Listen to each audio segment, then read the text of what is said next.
Hello. Good evening. Welcome to Testimony Tuesday. We are super excited that you are joining us on today.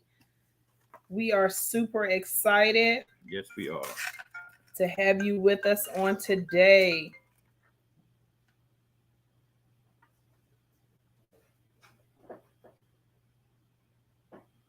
Hope everyone has had a wonderful afternoon. Yes. I will give you a forewarning that our internet is very unstable on tonight, and we may have to fight with the internet tonight because it is really bad. We have really bad reception. However, where we are, but we're going to press anyway. Press on anyhow. And so we are super excited. We have part 2 of Testimony Tuesday from last week. So we are excited about that as well. Of course, last week, if you were watching, we had Darius Robertson. He told his amazing story of how God is a healer, how he is a keeper, how he is our protection, all of those things. But we wanted to go a little deeper. And so we're going to look at the perspective from his mom. And so I think this just adds to the miracle working power. It just shows you the depth of how God did what he did in Darius's life. Yeah, she got to see moments that he knew nothing about. Absolutely. Yeah. Absolutely. That he probably doesn't even remember the depth of it, because when Darius told the story, he did say it from the time it happened to being in the hospital, but that hospital part, he really doesn't recollect a lot of it. Yeah. And so we're going to go ahead and add our special guest to the stream on tonight. And we have Mrs. Shelley Lewis Brown with us. Hello. Hey, Miss Brown. Hi. She is a native of Henderson. She's been a registered nurse for 22 years. She is married to Quentin Brown. She has 2 sons, Darius Robertson and Jalen Brown, and she is Grandma Yaya to Darius Robertson Jr., who is her pootie. And we are excited to have you on tonight, Shelley. Yes, we are. Thank you for inviting me. Thank you all for having Darius last week and for inviting me back this week. Yes, so I'm super excited because I think that Darius's story was powerful within itself. Like I said in the intro, like it just showed the miraculous power of God. It showed us, I left feeling like God is still working miracles to this day. Yes. We read of miracles in the Bible. We read how he turned water into wine. We read how he resurrected Lazarus. But to see this happen to someone and to see the hand of the Lord. And let me make this correction. So last week I was telling when I prayed that I cover our children, I prayed that the Lord covers our children by his blood. And so I said that story was in Genesis of Moses, but it's actually in Exodus. So I just want to make that correction because I think I was talking too fast, but it's in Exodus. So but with him telling the story on last week, I felt like it's just so much more to the story from your perspective as parents. Shelton was there with us on last week as well. And just to hear, some of it, and I know some of it, but I only know a portion of it. But I think that you can tell us more of what happened and how you literally saw the hand of the Lord. So take us back to December 5th. Yeah, December 5th of 2016, 15? 15. Absolutely. Yes. So we were just doing our normal everyday thing. I had worked that day. I was actually working in Butner at the time. DJ had came home for the weekend. Southern Vance was having like an alumni basketball game or something. And he had played basketball out there at the high school. He was in college at the time. Of course, he had been in Greenville for 4 years. He left the fall of 2011 to pursue his studies, and he had come home for that weekend. We were also going to be having a family celebration that Saturday. It was a birthday party, first birthday party for my nephew. And so he had come home Friday night. And so I worked, came home, found out he was here. I used to shake my finger at him a little bit about coming home so much, like every weekend, like, stop coming home, boy. And so I had also had a conversation because we talked, a couple times a week, several times a week, although he was at, in Greenville, we still talked a few times a week. And we would just talk about, just things that were happening in the city, and the city had gotten so bad. There was just a rash of shootings and, just different things going on in our city. And it went out. Her internet out. She just texted you. She said her internet out.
Okay, I'm sorry. I thought I had lost connection as well, but to my understanding, I'm still on. So I had worked that day. DJ had came home for the weekend. He decided that evening after the basketball game that he would go downtown to the sports bar. Of course, there's not a lot of things to do in Henderson. And so that was at the time the hangout spot for the young folks. And it was KO's sports bar and grill. So he went down there. Sometime during the course of the night, some type of fight broke out and it spilled out to the outside. So once they got outside, the crowd converged outside, somebody pulled guns and they started shooting. And so that's my understanding. Of course, I was not there. I was at home. So I guess I'm going to say maybe about 2:30 in the morning, I hear a knock on my door. And I just feel like a couple of things. I mean, of course, there were several things that were just divine. I feel like were divine intervention that night. For one, I'm a very light sleeper, so I hear everything. Like I hear my phone ring, I hear if Quint phone ring. I hear everything. So this particular night, I did not hear my phone ring. When I woke up, it was to a knock at the door, and it was my mother-in-law. And she basically was like, "Get dressed. We need to go to the hospital. DJ got hurt." And I'm just like, first of all, you need to tell me like hurt how. And in my mind, I'm just thinking like maybe a car accident, maybe he's wrecked his car. And I'm like, I'm not getting dressed until you tell me what's wrong with him. How is he hurt? And that's when she said he got shot. So in that moment, it was like my whole world stopped. And, just being really transparent, I was just standing in the middle of the floor just screaming because not my child, like not my child. And I know DJ kind of said last week that, my mama had told me not to go up there, not to go to that place. But I do want to say DJ is a very obedient child. But he just wanted to hang out. And he should have been able to without the fear or without becoming a victim of gun violence. So in the midst of me just being so upset and pretty much, like I said, just standing in the middle of the floor screaming, of course, I woke up, Quint woke up, Jalen woke up. We hurriedly got dressed. By the time we were walking out the door, some more of my family members were coming to let me know. Because like I said, I did not hear my phone ring at all. And I must have had somewhere between 25 to 30 calls. But I just feel like in that moment, God just was not going to let me go uptown, because it probably would have took me all of 5 minutes to get up there and see my child laying out there in the street shot. So I just feel like that's the reason why I didn't hear my phone ring that night. So of course we got on the road. We got to the hospital. He had been taken to Duke. There was another young lady, she had been taken to UNC, but we were almost sure that DJ was at Duke, because Quint works EMS, and he was able to like make some phone calls and find out that DJ was transported to Duke. So got there. And so by the time we got to Duke, I feel like divine intervention. I never got to see him before, the surgery. So we were told that he had been taken to surgery because at that point he had started to like decompensate, like his breathing and stuff he was going the wrong way. So he was already in surgery. They took us over to like the surgery waiting area where we were told we would get updates from, the operating room as to how things were progressing with his surgery. And so again, I just felt like I was just in a, out of body experience. You raise your kids right. They're not involved in, gangs or drugs and, those types of things. So and then when you get them to like 22, you kind of feel like, okay, I can kind of breathe now. Got them to adulthood, semi-adulthood. He's going to be all right. But again, not the case, because unfortunately gun violence doesn't know, gender, age, race, anybody can be a victim. And so got to the hospital. He was taken to surgery. We were, sitting there waiting, of course, and waiting. Again, I'm just sitting there, of course, a mom, I'm just beside myself, just thinking like, this cannot be happening to me. This cannot be happening to my child. And yes, I did question God, like why? Like all of those heads out there, like why my child's head? But then, now in retrospect, like why not my child? Because if it would have been somebody else's child, then that mom would be, would have had to go through the same things that I've had to go through with DJ, his recovery. And so I guess it must have been probably about mid-morning. Well, let me just back up. So I'm sitting there and I'm just thinking, and I'm just like having like flashbacks of just honestly like his childhood and like, thinking of the what ifs, because I'm a nurse, of course. So I know that a lot of times you don't survive a gunshot wound to the head.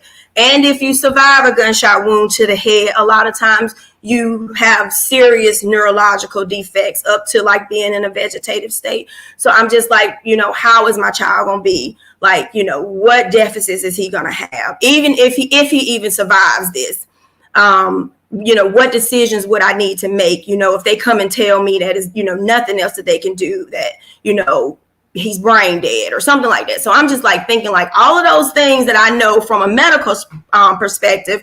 And I'm just like, and I'm just like thinking to myself, my wheels are just turning. I'm just thinking like, DJ, like, you got to fight this. Like, you got to fight this. And in that moment, just a little backstory, my youngest kid, he's my Saturday night on the town, because Jalen don't like to go to sleep, never have.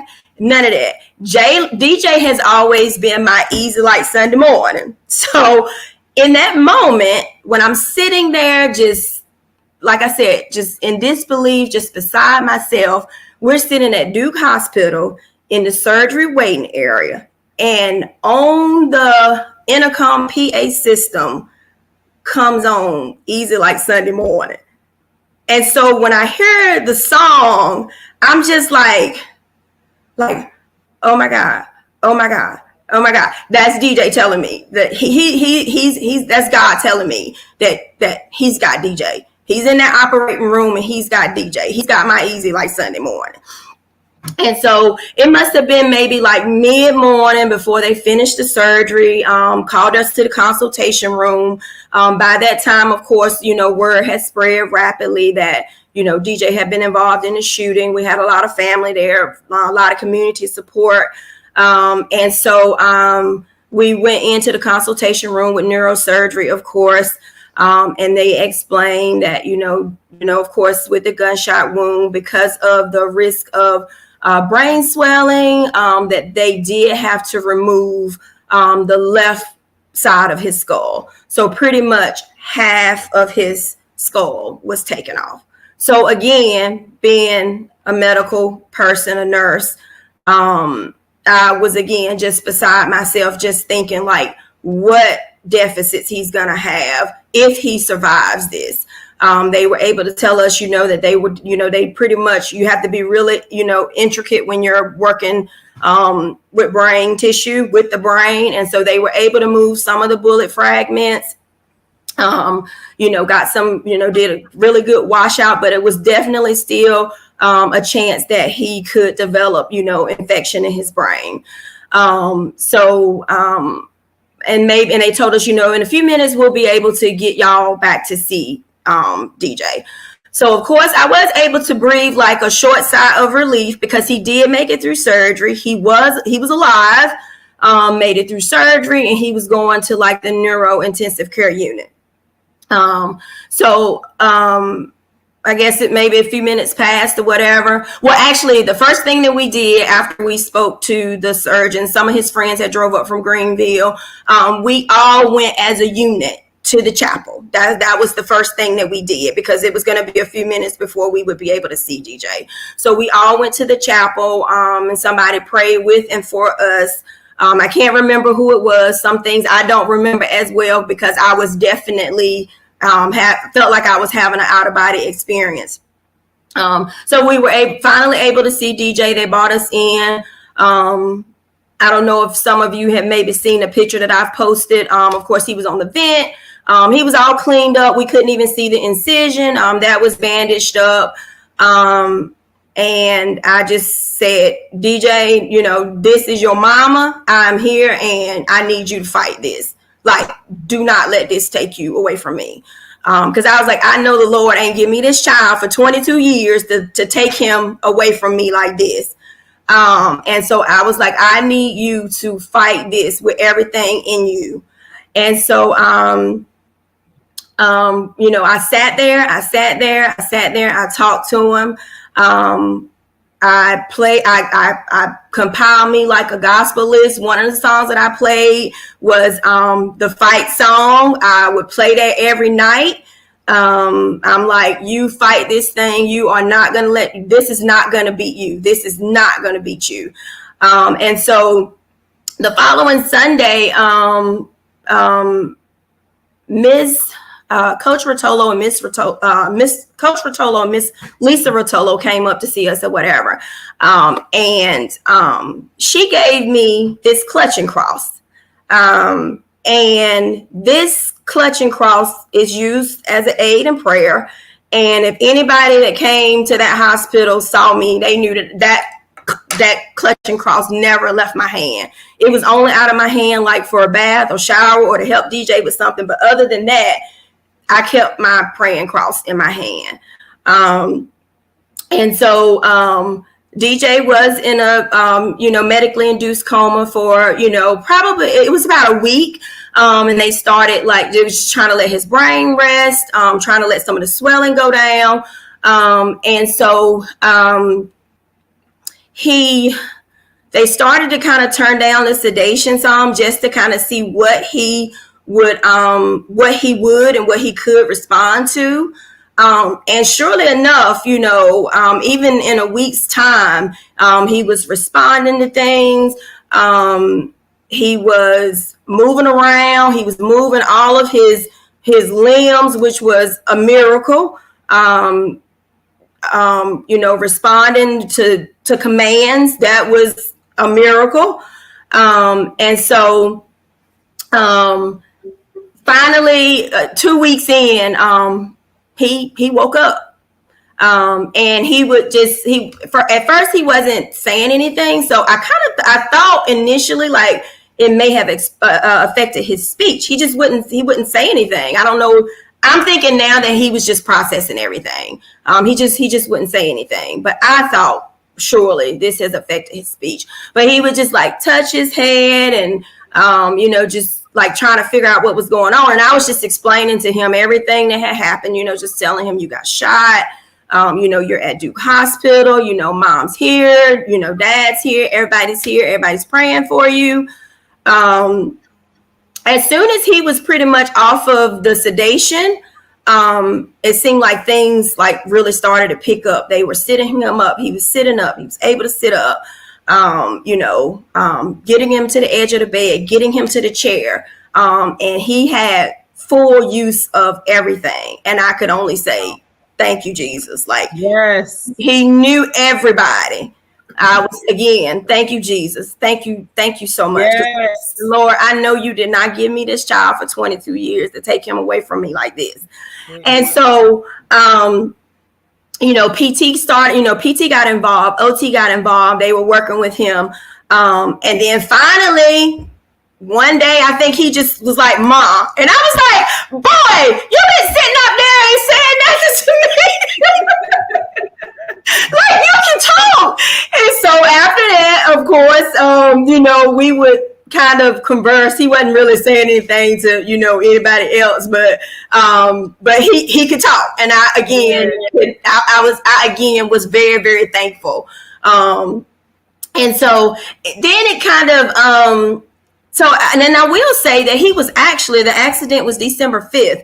We were actually discharged from the hospital the week of Christmas. So within a 20-day time frame, and the doctors would come in and say, "DJ, I don't know how you doing it." And I'm like, I know how he's doing it. Yes. I know how he's doing it. Yes. And it's just something about like when you see those doctors coming, and it's always a group of them, because at Duke, of course, they have one for each system. Somebody's going to work on the stomach, somebody's going to work on the brain. But it's like when you see them coming, and I had one doctor was like, we have learned your facial expression. They would say, "It's nothing wrong. We're just making rounds," because they would see like the look on my face, like, what are they coming to tell me? So we came home. DJ was home. He was recovering well, had follow-up scheduled. Well, around January 4th, being a nurse, something was off. Something was amiss. I was like, he started running a fever. I was like, something's going on. So of course I started thinking he's getting, of course, fever, infection. So I was like, we need to go back. And so ended up calling, the neurosurgeon. They wanted me to bring him back in. This second hospitalization was by far the worst. It was way worse than the first one. So we get back to the hospital. He's lethargic. I actually drove him there. He's lethargic, just like not acting like himself. And then, like I said, burning up with fever. And so they examine him, do lab work, the normal run-of-the-mill emergency room things. And they come back and they say, has he been like urinating? And I'm like, yeah, as far as I know, yeah. And they said, well, he's like in like renal failure, like, wow, like renal failure, like, and more than likely he's going to require some dialysis. And his renal function may return, but we're not sure. And I'm like, what do you think? What do you think could have caused it? And so come to find out, it was one of the antibiotics that he had been on to try to keep the brain from being infected. He had a severe reaction to this antibiotic. And so in addition to pretty much shutting his kidneys down, and he did require dialysis for a period of time, but no longer, because his kidneys recovered. They made a full recovery. Yeah. And in addition to that, unfortunately, it was like his skin was burned. It was like his skin just burned, and then it just got like hard, and it would just peel off. And so all of this was the reaction from the antibiotic. And I mean, from head to toe, like it started across his nose, and we were just like, what is this? What is this going on or whatever?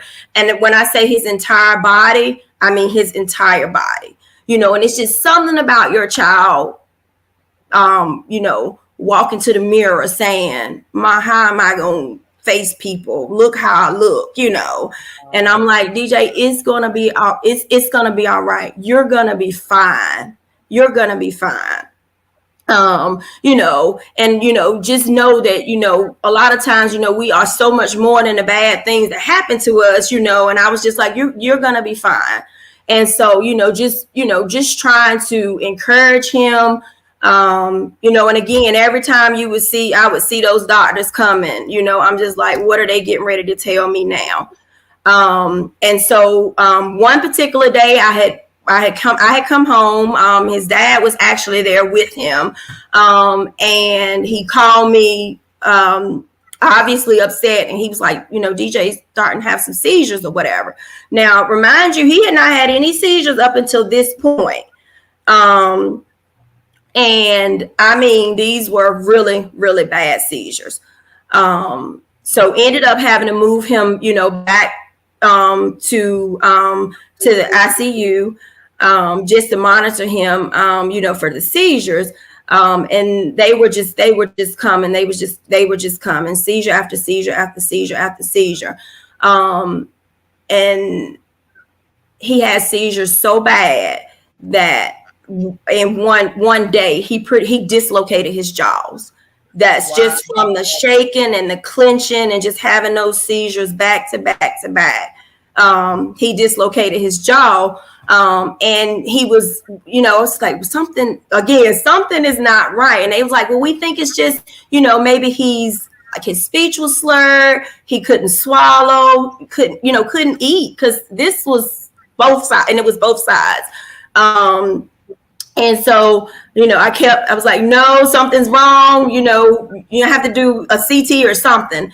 They ended up eventually taking him to do a CT, and sure enough, it showed that both of his jaws. So then they had to take him back to surgery. Jesus. They wired his mouth shut.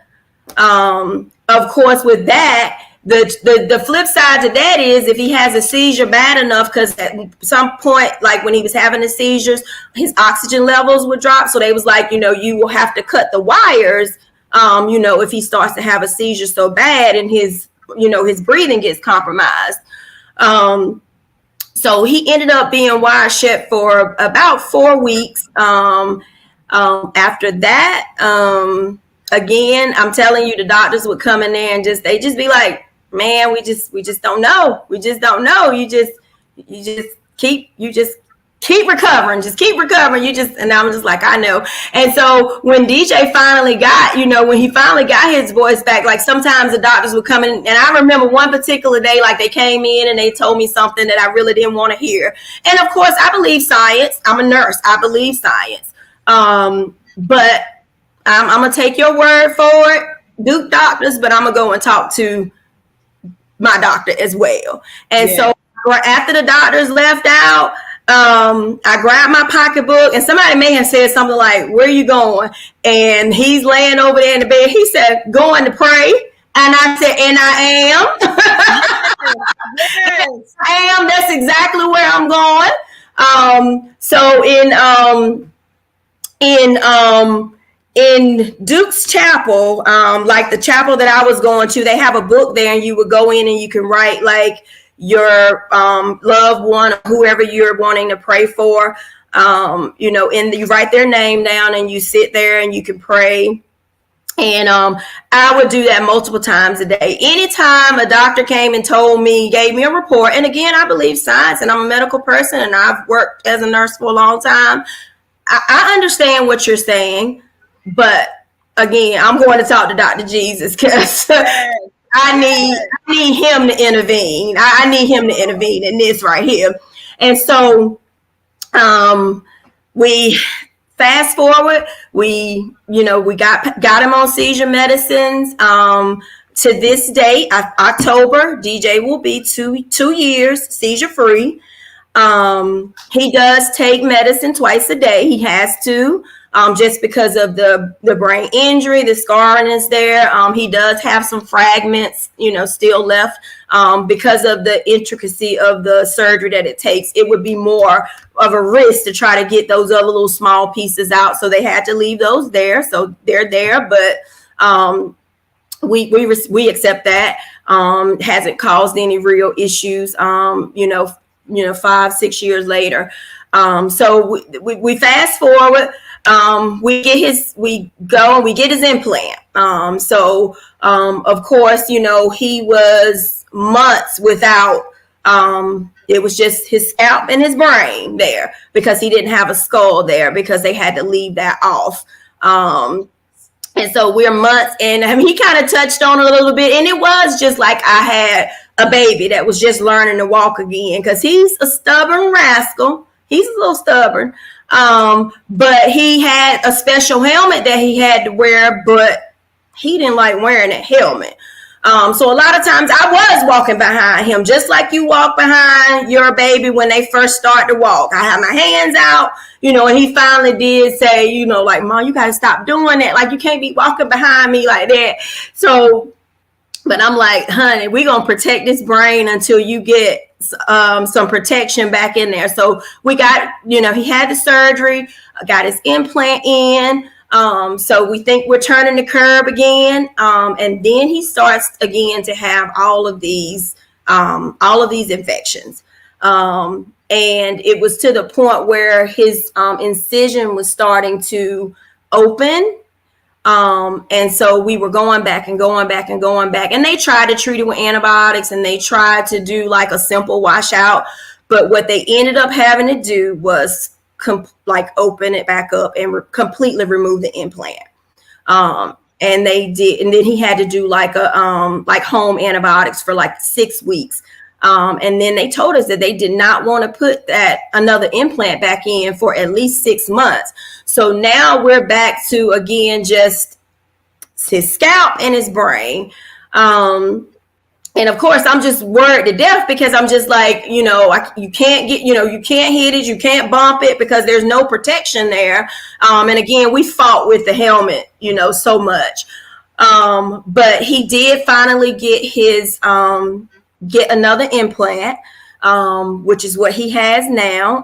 The first one they did was like some type of acrylic, and it was like a see-through type of thing. And they wanted to do that just so if they had to go back in, they would be able to clearly see like the brain. But then the second one, so they felt like his body may have been reacting to that acrylic in there. And so the second one, they ended up doing like a titanium type implant. And so that's what he has now. He has not had any recurrent infections. Like I said, this October will be 2 years that he's been seizure free. I mean, it was definitely a very trying time, going back and forth, getting all of the, bad reports and, all of the complications, and I often tell people, I said, sometimes I don't even know how he like smiles and keeps it, and keeps it going. He just acts, he doesn't let it stop him. He doesn't, let it, bother him. He just has the best attitude, and of course, when something, happens to your child, when this happened, I just went through the stages of grief, even with this, even though I didn't lose him, but, the denial, the bargaining, begging, like, Lord, do something to me and just let him be all right. I've lived 40 years, I just rather for it to be me than him. If I could take his place, just let me take his place. And so, I'm just, I always, a lot of times my hashtag when I post him, I just say grace and mercy, because I know that's what, got us through, along with the prayers, from family, friends, the community. And the other thing that, just kind of sticks out to me is when this happened, like nobody did or nobody could say anything bad about my child. So that made me feel good. It was just like they couldn't believe it and disbelief. Not DJ, he's always respectful, don't bother nobody, always happy go lucky. Like what in the world? But I say that to say this: the biggest misconception that you can have is to think that it can't happen to you. My God. That's the biggest misconception to have, is to think that it can't happen to you, because it can't happen to you. And like I said, I thought, God, why my child? Like, I do right by everybody. I help everybody. I make sure everybody's straight. I look after my mom. I look after my dad. I look after my grandma. I raised my child right. I just don't understand. And I was mad at God for a minute. Like, why couldn't it be one of the people that were actually out there shooting? They deserve this. He didn't deserve it. But I got past that. And I will just throw out that to date, no one has ever been arrested or prosecuted, for this crime. Although there were many, many people out there. But I just think that, people rather honor the no snitch code than to do the right thing and step up and say, this is what happened. This is what I saw, and put a gun in somebody's hand. Because I know that out of all of those people out there, somebody saw it. But, as me and DJ say, vengeance is the Lord's. We ain't got to worry about that. You'll get it, and so I am just forever thankful for DJ, for God giving me a second chance to be his mom, a second and a third and a fourth chance. Because any of those things that he experienced could have took him out, from the initial gunshot wound all the way through all of the complications, from having the gunshot wound to the head. So I am just forever thankful. And I would just say, moms, dad, yes, pray for your kids. Try to, keep them covered. Say no when they shouldn't be doing some things that they're doing. Don't be afraid to tell them no. No, you can't go. No, you can't, whatever. Because, the devil is out there. The devil is busy. And I think for most parents, most real parents, way to get to you is through your kids. And so, if the devil can get to you in any way, it'll be through your kids. But again, I am just, forever thankful, forever grateful, for what God has done in my life. Like I said, giving me a second, third, fourth chance, to be DJ's mom. And I tell you, it's been an ordeal, but I do know that DJ's story is still being written. Yes. And I was listening to Pastor, I think is Mike Todd, and he said, this just stuck out to me. He said, God will mess up your plan to get you in purpose. And so DJ's plan, our plan was that he was going to dental school. That was what the plan was. That was the path that he was on. But maybe that's not his purpose. Mm-hmm. And so, again, God will mess up your plan to get you in purpose. My God. And so I know that DJ's story is still being written. So y'all stay tuned. Because it's things coming from Mr. Darius Robinson Sr. And I just pray that he fulfills his purpose. Yes. Wow. Yeah. Oh my God. Yeah. Shelley, that was so much. Like it exactly what I thought. Yeah, we knew it. That when you spoke, it would just go deeper and show us God in a a bigger light. Yeah. You know, we already knew that God had done it. We already knew that he worked the miracles. We already knew that. But when you go through and you tell of how you were in the hospital, all of that time, the setbacks that happen, and somebody right now could be discouraged because of a setback.